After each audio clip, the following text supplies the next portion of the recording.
Class 6 subject इस्लामियात lecture number 2 बाब number सोम सीरत तैयबा सुलह हुदैबिया।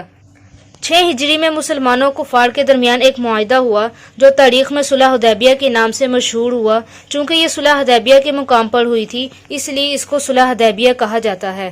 6 हिजरी में मुसलमानों और कुफार के दरमियान हुदैबिया के मुकाम पर एक मुआहिदा हुआ था जिसको सुलह हुदैबिया कहा जाता है। पस मंजर ये सुलह हुदैबिया क्यों हुई थी? मुसलमान जब से हिज्रत करके मदीना मुनव्वरा आए थे वो काबतुल्लाह की ज़ियारत को ना जा सके थे। इनके दिल तवाफ़े काबा के लिए बेकरार थे।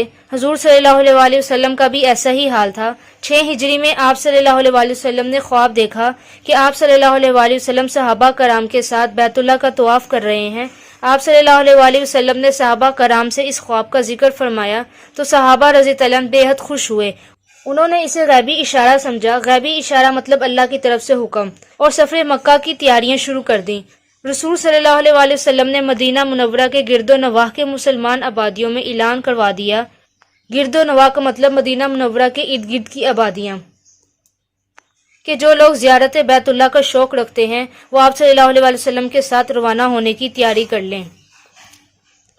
आप सल्लल्लाहु अलैहि वसल्लम यकम ज़िलक़द 6 हिजरी को उम्रा के इरादे से 1400 सहाबा कराम के साथ मदीना मुनव्वरा से मक्का मुकरमा की तरफ रवाना हुए। चूँकि आप सल्लल्लाहु अलैहि वसल्लम का इरादा खालिसतन उम्रा का था इसलिए ऐलान फरमा दिया कि कोई शख्स मुसल्ला ना हो। मुसल्ला मतलब कि कोई हथियार वगैरह उसके पास ना हो, सिर्फ तलवार साथ हो, वो भी नियाम में। नियाम तलवार के कवर को कहते हैं जिसके अंदर तलवार रखी जाती है। आप सल्लल्लाहु अलैहि वसल्लम और सहाबा रज़ी अल्लाह अन्हुम ने कुर्बानी के जानवर साथ लिए, एहराम बांधा और मक्का मुकरमा रवाना हो गए। आप सल्लल्लाहु अलैहि वसल्लम मारूफ रास्तों से हटकर अनजान रास्तों पर रवाना हुए। मारूफ रास्ते मतलब जिनको सब जानते हैं, और अनजान जिनको कोई ना जानता हो। मक्का मुकरमा से एक मंजिल के फासले पर हुदैबिया के मुकाम पर जा पहुंचे, मगर कुरैश मक्का ने मक्का मुकरमा में दाखिले की इजाज़त देने से इनकार कर दिया। हज़रत उस्मान रज़ी अल्लाह अन्हु की मक्का मुकरमा रवानगी। कुरैश मक्का की सरकशी और हट धर्मी देखकर हुजूर सल्लल्लाहु अलैहि वसल्लम ने हज़रत उस्मान रज़ी अल्लाह अन्हु को अपना सफ़ीर बना के अहले मक्का की तरफ भेजा। सरकशी और हट धर्मी मतलब ज़िद, सफ़ीर मतलब कि अपना पैगाम देकर भेजा ताकि वो कुफार मक्का को समझाएं कि मुसलमान जंग के इरादे से नहीं बल्कि सिर्फ बैतुल्लाह की ज़ियारत के लिए आए हैं। हज़रत उस्मान रज़ी अल्लाह अन्हु 3 दिन तक कुरैश मक्का को समझाते रहे मगर इन पर असर ना हुआ। आप सल्लल्लाहु अलैहि वसल्लम और तमाम सहाबा कराम हज़रत उस्मान रज़ी अल्लाह अन्हु की वापसी का इंतज़ार कर रहे थे कि अफवाह फैल गई कि कुफार मक्का ने हज़रत उस्मान रज़ी अल्लाह अन्हु को शहीद कर दिया है। अफवाह मतलब झूठी खबर। बैत रिजवान। रसूल अकरम सल्लल्लाहु अलैहि वसल्लम को जब हज़रत उस्मान रज़ी अल्लाह अन्हु की शहादत की खबर मिली तो आप सल्लल्लाहु अलैहि वसल्लम ने हज़रत उस्मान रज़ी अल्लाह अन्हु के खून का बदला लेने के लिए सहाबा कराम से बैत ली। सहाबा कराम ने इंतहाई जोश और जज्बे के साथ बैत की। बैत मतलब वादा लिया। हुजूर सल्लल्लाहु अलैहि वसल्लम ने खुद अपने दस्ते मुबारक को उस्मान रज़ी अल्लाह अन्हु का हाथ करार दिया। दस्ते मुबारक, हाथ मुबारक कि हज़रत उस्मान रज़ी अल्लाह अन्हु की तरफ से भी बैत ली। आप सल्लल्लाहु अलैहि वसल्लम बैत के वक्त एक दरख्त के नीचे बैठे थे। इस बैत को बैत रिजवान कहा जाता है। कुरैश मक्का अपने जासूसों के जरिए मुसलमानों की सूरत हाल से बाखबर रहते थे। जब इनको मालूम हुआ कि मुसलमानों ने खून उस्मान का बदला लेने के लिए कसम खाई है तो वो डर गए।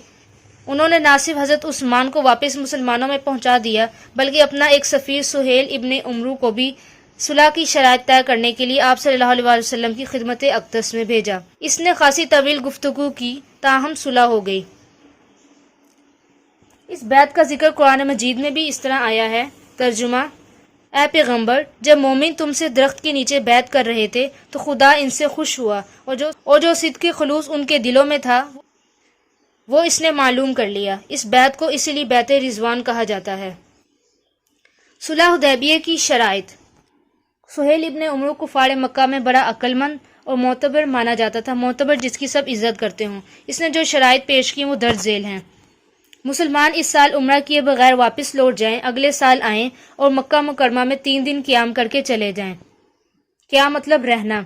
तलवार के अलावा वो कोई और हथियार साथ ना ले, तलवार भी नियाम में रहेगी। मक्का मुकरमा में जो मुसलमान हैं इनको अपने साथ लेकर ना जाएं। अलबत्ता अगर कोई मुसलमान मक्का मुकरमा में रहना चाहे तो इसे ना रोकेंगे। اگر کوئی کافر مسلمان ہو کے مدینہ منورہ جائے گا تو اسے واپس کرنا ہوگا، البتہ اگر کوئی مسلمان مرتد ہو کے مکہ مکرمہ آیا تو اسے واپس نہ کیا جائے گا۔ مرتد مطلب کافر ہونا۔ عرب قبیلے مسلمانوں یا قریش میں سے جس کے ساتھ معاہدہ کرنا چاہیں وہ آزاد ہوں گے۔ یہ معاہدہ دونوں فریقوں کے درمیان 10 سال کے لیے ہوگا۔ ابھی یہ شرطیں طے ہوئی تھیں اور معاہدہ باقاعدہ لکھا نہیں گیا تھا کہ حضرت ابو جندل رضی اللہ عنہ جو کہ مسلمان ہو چکے تھے، کفار مکہ کی قید سے بیڑیوں سمیت بھاگ کر حضور اکرم صلی اللہ علیہ وآلہ وسلم کی خدمت میں حاضر ہو کے ایمان کے طالب ہو گئے۔ حضرت ابو جندل مسلمان ہوئے تھے، اس وجہ سے کفار مکہ نے ان کو قید کیا ہوا تھا، وہ وہاں سے بھاگ کر حضور صلی اللہ علیہ وآلہ وسلم کی خدمت میں حاضر ہوئے، مگر حضور صلی اللہ علیہ وآلہ وسلم نے انہیں سہیل بن عمرو کے مطالبے پر واپس کر دیا کیونکہ معاہدہ طے پا چکا تھا۔ معاہدے میں یہ شرط رکھی گئی تھی کہ اگر کوئی مسلمان مکہ سے مدینہ جانا چاہے تو نہیں جا سکتا، اس لیے حضور صلی اللہ علیہ وآلہ وسلم نے انہیں واپس بھیج دیا۔ یہ معاہدہ حضرت علی رضی اللہ عنہ نے تحریر فرمایا۔ اگرچہ صلح کی شرائط بظاہر مسلمانوں کے خلاف تھیں، مگر اللہ تعالیٰ نے اسے مسلمانوں کے لیے فتح مبین قرار دیا۔ فتح مبین مطلب کھلی فتح۔ آپ صلی اللہ علیہ وآلہ وسلم نے اس عرصہ میں عرب کے باہر کے قبائل اور حکمرانوں کو خطوط اور سفیروں کے ذریعے اسلام کی دعوت دی۔ اگلے 2 سالوں میں یعنی 8 ہجری کو آپ صلی اللہ علیہ وآلہ وسلم مسلمانوں کے 10,000 لشکر کے ساتھ خون کا ایک قطرہ بہائے بغیر مکہ مکرمہ کو فتح کر لیا۔ مکہ مکرمہ کی فتح گویا پورے عرب کی فتح تھی، یوں اللہ تعالیٰ کی فتح مبین کی بشارت پوری ہو کر رہی۔